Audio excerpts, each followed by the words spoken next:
తర్వాత మారటం కొంచెం కష్టమైన పనే. అందరికీ నమస్కారం.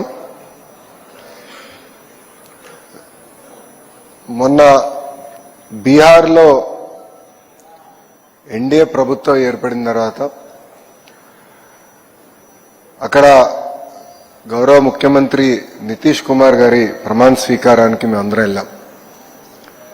అక్కడ చాలా మంది కేంద్ర మంత్రులు అదేవిధంగా రాష్ట్ర ముఖ్యమంత్రులు హాజరయ్యారు. అక్కడ ఒక ముఖ్యమంత్రి గారు దగ్గరికి నేను వెళ్ళి పరిచయం చేసుకున్నా.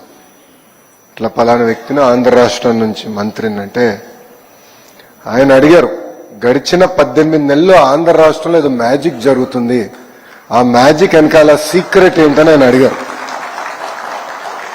అప్పుడు ఆయనకు చెప్పా, ఆంధ్ర రాష్ట్రంలో 2 ఉన్నాయి సార్ అన్న. ఒకటి మిసైల్స్, రెండోది జీపీఎస్. జీపీఎస్ అంటే వేదికమైన ఉన్న పెద్దలు, ఒక పక్కన అయ్యన్నపాత్రుడు గారు, ఇంకో పక్కన అశోక్ గజపతిరాజు గారు. మిసైల్స్ కూడా వేదికమైన ఉన్నారు.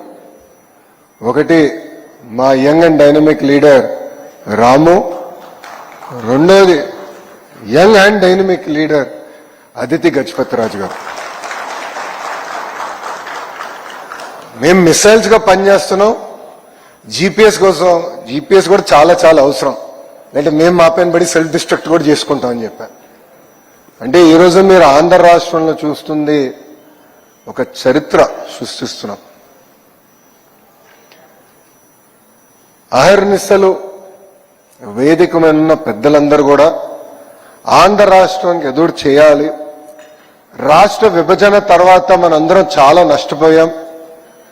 ఇప్పటికి కూడా దక్షిణ భారతదేశంలో ఆంధ్ర రాష్ట్రం తలసరి ఆదాయం చాలా తక్కువ ఉంది. ఇదంతా అధిగమించుకుని ముందరికెళ్ళాలి అని అహర్నిశలు కష్టపడుతున్న వ్యక్తులు. ఇక్కడ భీమిలి శాసనసభ్యులు గంటా శ్రీనివాస్ గారు కూడా ఒక మాటలో చెప్పాలంటే నేను ఎక్కువ కష్టపడుతున్నా ఆయనకన్నా, ఆయన గెలిచేదానికి మళ్ళీ. ఎందుకంటే అన్ని ఐటీ కంపెనీలన్నీ కూడా వచ్చి భీమిలీకే వస్తున్నాయి. ఇప్పుడు ఆయన కూడా అద్భుతంగా సహకరించి మమ్మల్ని అందరినీ ప్రోత్సహిస్తాం జరుగుతుంది. స్పీచ్ చాలా మా వాళ్ళు రాశారు, కానీ 2-3 విషయాలు చెప్పి నేను ముగిస్తా. మొదటిది జిఎంఆర్ గారు గురించి. జిఎంఆర్ గారు ఉత్తరాంధ్ర ముద్దుబిడ్డ, ఇక్కడనే జన్మించి ఒక మధ్యతరగతి కుటుంబానికి జన్మించి 10th క్లాస్ ఫెయిల్ అయిన వారు. అప్పుడు వాళ్ళ ఇంట్లో లేదు, బాగా చదవాలని తోమితే తిరిగి మళ్ళీ వెళ్ళి మాన్సాస్లోనే 11th 12th క్లాస్ చదివి ఈరోజు దేశానికే కాదు ప్రపంచంలోనే ఒక అతిపెద్ద పారిశ్రామికవేత్తగా మారిన వ్యక్తి జిఎంఆర్ గారు.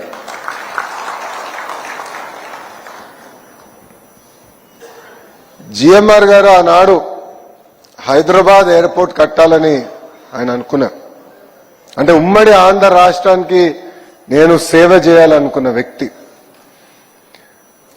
కానీ ఆనాడు గౌరవ ముఖ్యమంత్రి చంద్రబాబు నాయుడు గారు కొంచెం సందేహం ఉండే, మీరు ఎయిర్పోర్ట్ కట్టగలుగుతారా, మీకు అనుభవం ఉందా, ఇంత పెద్ద project, strategically most important project for Hyderabad మీ చేతుల్లో పెట్టాలనుకున్నా.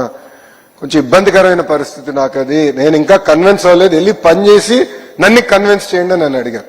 ఇది ఎప్పుడు టెండర్ గెలిచిన తర్వాత, బిడ్ గెలిచిన తర్వాత. అప్పుడు జిఎంఆర్ గారు ప్రపంచం మొత్తం తిరిగి ఏకంగా జేవీలు ఏర్పాటు చేసుకుని ఇక్కడికి వచ్చి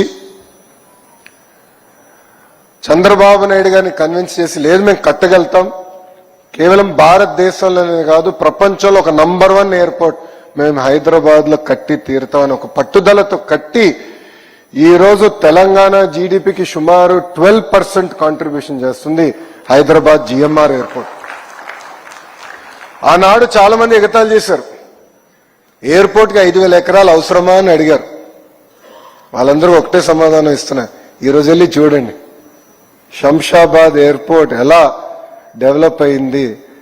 ఈరోజు పక్క రాష్ట్రాల్లో బెంగళూరు కానీ చెన్నైలో కానీ ఒక ఎయిర్పోర్ట్ అయిపోయింది, రెండో ఎయిర్పోర్ట్ కట్టే పరిస్థితికి వచ్చారు.